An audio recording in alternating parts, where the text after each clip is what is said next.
What it stopped people from talking about over at NBC was Larry O'Donnell. I know, it's a question not asked very often. What did Larry O'Donnell say?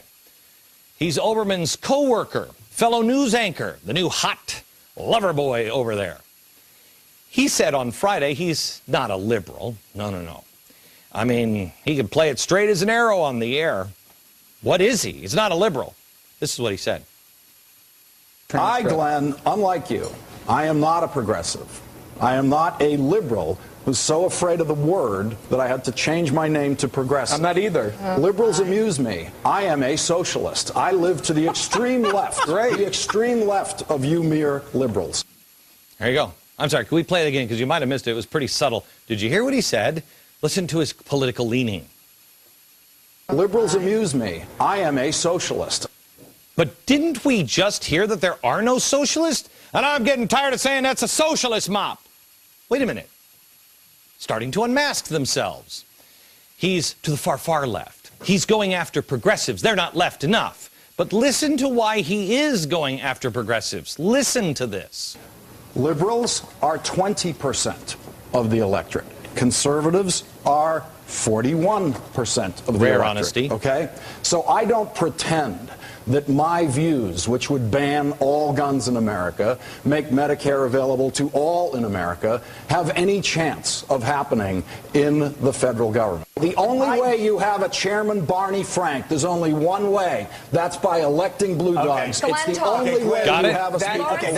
Stop. Listen to this. This is what he's saying. I'm a socialist, and there's no way anything I believe is going to happen. That's why you elect blue dogs, and you hide behind them. Mark my words, by the end of the week, they are either going to be out full-fledged or they're going to be hiding. And they're going to try to make me into the biggest conspiracy theorist in the country. It's a conspiracy. This is what he's saying. Hide. You got to go and hide behind the blue dogs. You can't be out in the open. I'm playing his words, as I will do on Soros starting tomorrow. Play it in his words. Do not take my word for any of it. You look at their words. You look it up yourself. Now, the crew on the set laughing and chortling. But I don't know about you. I don't pal around with communists. I don't know any radical revolutionaries. I don't know any socialists. But apparently at NBC and Newsweek, it's not such a big deal. It wasn't long ago that we were appalled at the thought of communists. 2 years ago, I didn't think there were any actual communists. But we are past that now. Remember, the second birth pang, radicals reveal themselves. They're unafraid. And look at what the Communist Party USA is now releasing. Watch. Hi, my name's Garen. I'm a farm worker. My hobbies are watching television and reading books. And I'm a communist. Hi, my name is Arturo. I do home remodeling. And I love Jimi Hendrix, I love U2 and the Lakers. Y también soy comunista. Hi, I'm Dave, and I'm an environmental scientist, and I want to build a more sustainable, better America, a better world. I love to bicycle and hike and sing in my church choir, and I'm a communist. He's just like you, except he's a communist. And that's not a problem. No. Let me show you what communism actually looks like, where people actually had their names changed to numbers in China. There they are. See the numbers? They're not in prison. That's how they did it in China. Just change them to numbers. People are meaningless. 10 million starved under Stalin. Mao killed 2.5 million during his Great Leap Forward program. Tens of millions of innocent people were killed. That is what communism really looks like, but we don't teach that in our schools anymore. And finally is the last birth pang. What are we giving birth to? The last one is a money crisis. I have been warning you that we are on the same path to repeat the same exact mistakes as the Weimar Republic. We've hit the top of our debt standard. Nobody's going to want to loan to us. And so what happens? When we can't fund it through loans, or we can't afford the interest, we'll just start printing more money, and we're printing it like there's no tomorrow. Well, this is what leads to things like bread in a wheelbarrow. Here's where the rest of the world is starting to line up and blame us, and that is what we've done to our dollar. You got it? You got it? This I said under George W. Bush. The bought and paid for critics of mine will always respond, there he goes talking about Hitler again, and completely missing the point, which is this. Germany financially collapsed.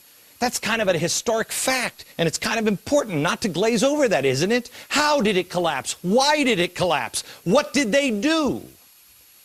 We should probably know the answer to that. Well, here it is. They monetized their debt. Did we learn our lesson from that?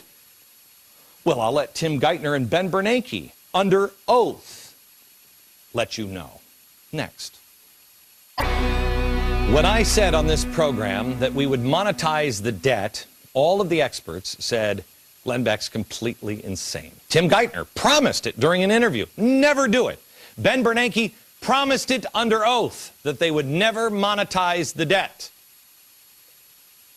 Will the Federal Reserve monetize this debt? The Federal Reserve will not monetize the debt. Why is this not the dreaded concept of monetizing the debt, which so many economists warn against? There's no risk of that in the United States because, again, we have a strong independent central bank. A man's word is his bond. Glenn Beck is off his rocker. Don't listen to him.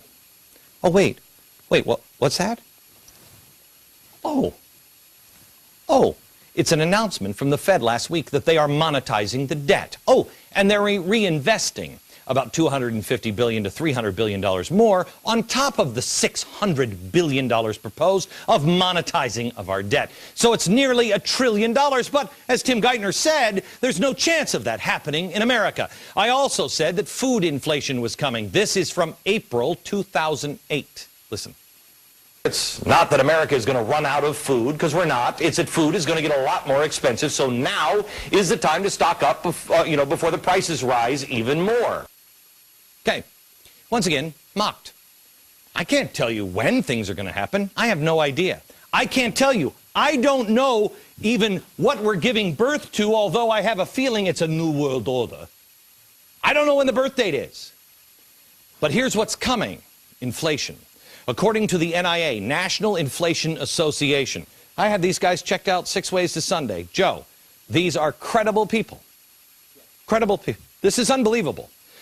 The food crisis on inflation will be, according to the National Institute of whatever it is, will be the top crisis in 2011.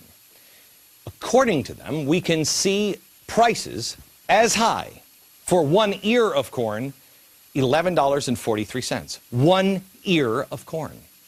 $23.05 for a 24-ounce loaf of wheat bread.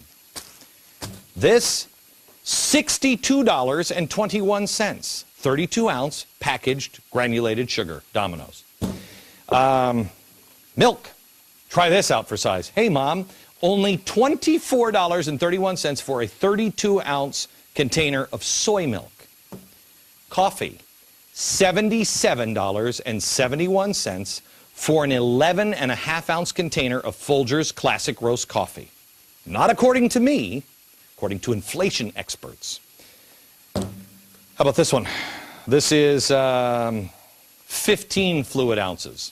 If you get a 64 fluid ounce container of Minute Maid orange juice, $45.71. I had to check this one because I couldn't believe it. This is 1.55 ounces.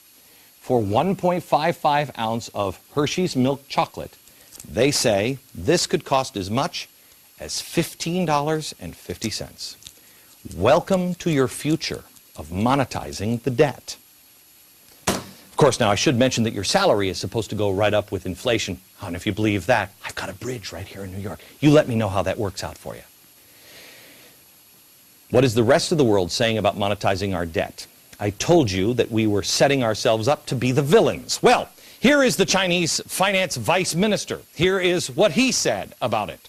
As a major reserve currency issuer for the United States to launch a second round of quantitative easing at this time, we feel that it did not recognize its responsibility to stabilize global markets and did not think about the impact of excessive liquidity on emerging markets. Uh-oh. How about the Germans? They've lashed out. They said, I don't think that the Americans are going to solve their problems with this, and I believe it's going to create extra problems for the world. Brazil said the Fed's move, it will devalue the dollar, hurt Brazil and other export-dependent economies. The fingers will all be pointing to us. Here's what I ask you to do. I want you to DVR this entire week. I need you to take notes. I need you to pass them to a friend. I need you to tell everybody you know, watch this important series this week. Information is the best weapon available. Food prices will be going up. The dollar is being intentionally collapsed. You will understand that in, oh my gosh, unbelievable clarity by the end of the week. We are also training the world to blame America for every problem that pops up. When times are tough and they hit hard, do you really think the rest of the world is going to let the big bad America off without any punishment? And one more thought. Who is it that all of us uninformed Americans will run to for help? The answers this week. Back in a minute.